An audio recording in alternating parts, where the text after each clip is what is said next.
আজকে চলে এসেছি নতুন ধরনের একটি সবজির রেসিপি।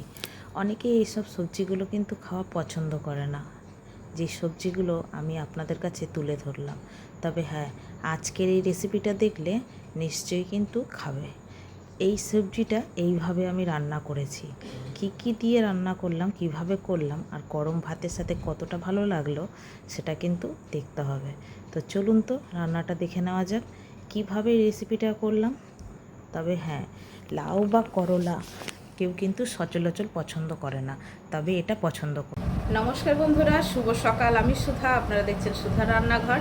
তো আবারও চলে আসলাম নতুন ধরনের একটি সবজির রেসিপি নিয়ে।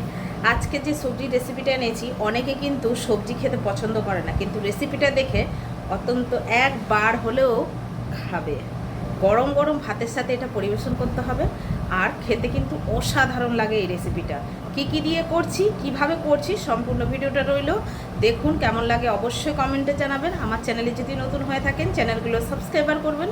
যারা ইউটিউব থেকে দেখছেন চ্যানেলটি সাবস্ক্রাইবার করবেন, যারা ফেসবুক থেকে দেখছেন পেজটিকে ফলো করে পাশে থাকবেন। আর হ্যাঁ, এই চ্যানেলে একটি নাম্বার দেওয়া থাকবে, কারো যদি হোম ডেলিভারি প্রয়োজন পড়ে অবশ্যই আমার সাথে কন্ট্যাক্ট করতে পারেন। তো চলুন রান্না শুরু করি। সবজিগুলো কেটে নেব, আগে উচ্ছেটা দিলাম।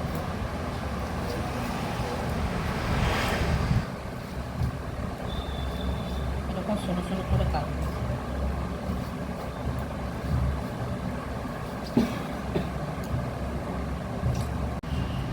উচ্ছাগুলো কেটে নিয়েছি।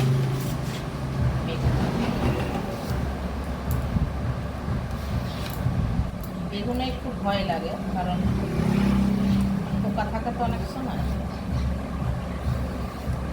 এই সব একইভাবে কেটে নেবো লম্বা লম্বা। লাউটা করছি, লাউটা তো বন্ধুরা কত করছি।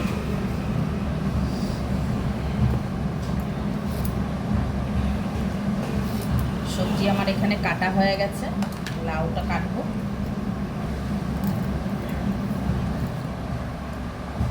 লাউটা কীরকমভাবে দেবো সেটা আমি তোমাদেরকে দেখে দিচ্ছি। এই লাউয়ের চোখলার কিন্তু অনেক রকম রেসিপি হয়,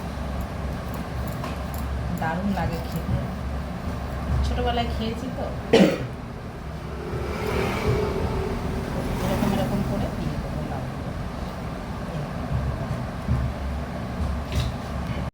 লাউ কাটা হয়ে গেছে, এই যে লম্বা লম্বা করে কেটে নিয়েছি। একটা আলু দেবো।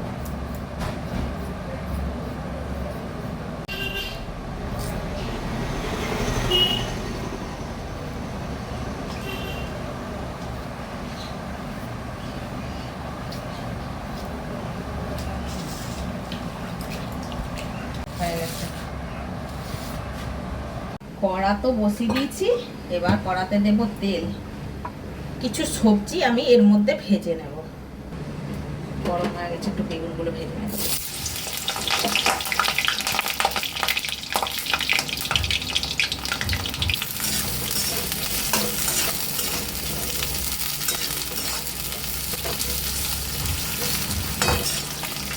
বেগুনগুলো হালকা লাল করে ভেজে নেব।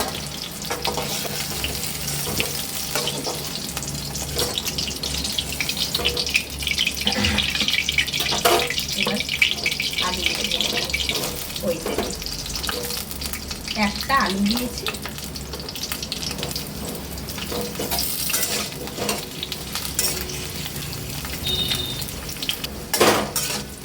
আলুগুলো ভাজা হয়ে গেছে, ওই তেলে দিয়ে দিচ্ছি বরবটি।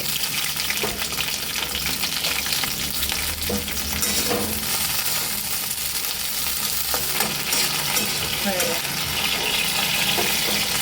বরবটিগুলো ভাজা। কড়াতে আর একটু তেল দিতে হবে। এই তেলের মধ্যে দিয়ে দেবো উচ্ছেগুলো। উচ্ছেগুলোতে একটু হলুদ নুন মাখিয়ে রেখেছিলাম।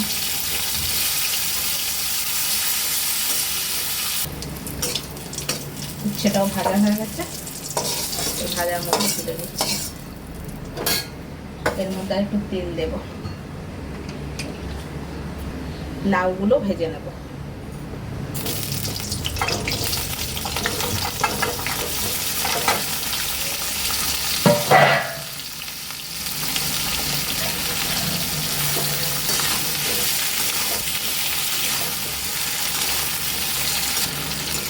লাউগুলো আমি হালকা ভেজে নিয়েছি, এবার এটার মধ্যে তুলে নেব। লাউগুলো ভেজে তুলে নিয়েছি, কিছুটা বড়ি ভেজে নেব।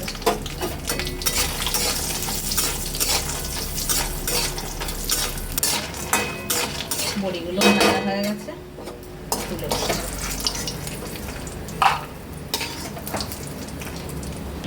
রান্নাটা শুরু করব। দুটো তেলের মধ্যে দিয়ে দিলাম শুকনো লঙ্কা, 5 ফোড়ন,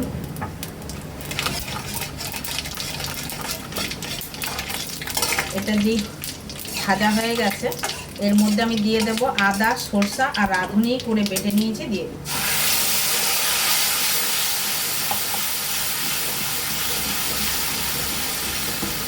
এর মধ্যে দিয়ে দিচ্ছি হলুদ গুঁড়ো,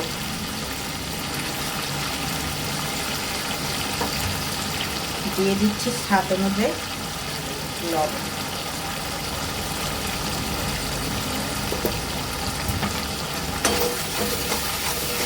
এবার একটু আমি কষাবো। এটা কষাতে কষাতে এর মধ্যে দিয়ে দেব কিছুটা নারকেল গুঁড়ো।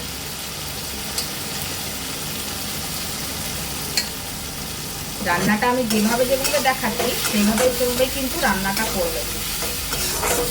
এবার এর মধ্যে ভেজে রাখা সমস্ত সবজিগুলো আমি দিয়ে দেব। এবার সবজি দিয়ে আমি মশলা দিয়ে ভালো করে কষাবো। আমার কিন্তু এটা কষানো হয়ে গেছে, দিয়ে দেবো জল। মশলার গন্ধ আর জলটাই দিয়ে দিচ্ছি। সবজিগুলো যেহেতু ভেজে নিয়েছি, খুব একটা সেদ্ধ করার জন্য জল দিতে লাগবে না, যতটুকু না দিলে নয় ততটুকু দিয়ে দিলাম আমি। এবার এর মধ্যে দিয়ে দিচ্ছি বড়িগুলো।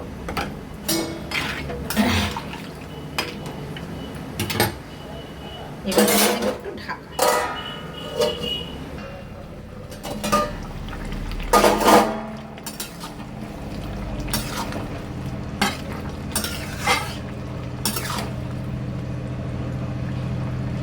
সিদ্ধ হবে। তরকারিতে কিন্তু আমার সমস্ত কিছু সেদ্ধ হয়ে গেছে, আর এই তরকারিটা একটু চিনি দিতে লাগবে। মিষ্টিটা আপনারা আপনাদের পছন্দ মতন দিয়ে দেবেন, কম বেশি। আমি আমার পছন্দ মতন দিলাম।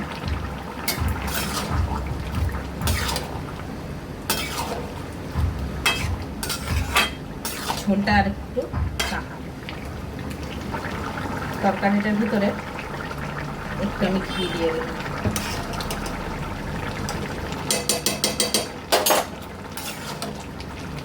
ঘিটা কিন্তু অবশ্যই দেবেন। এই তরকারির স্বাদ ঘি দিলে পরে আরও দ্বিগুণ বাড়িয়ে দেবে।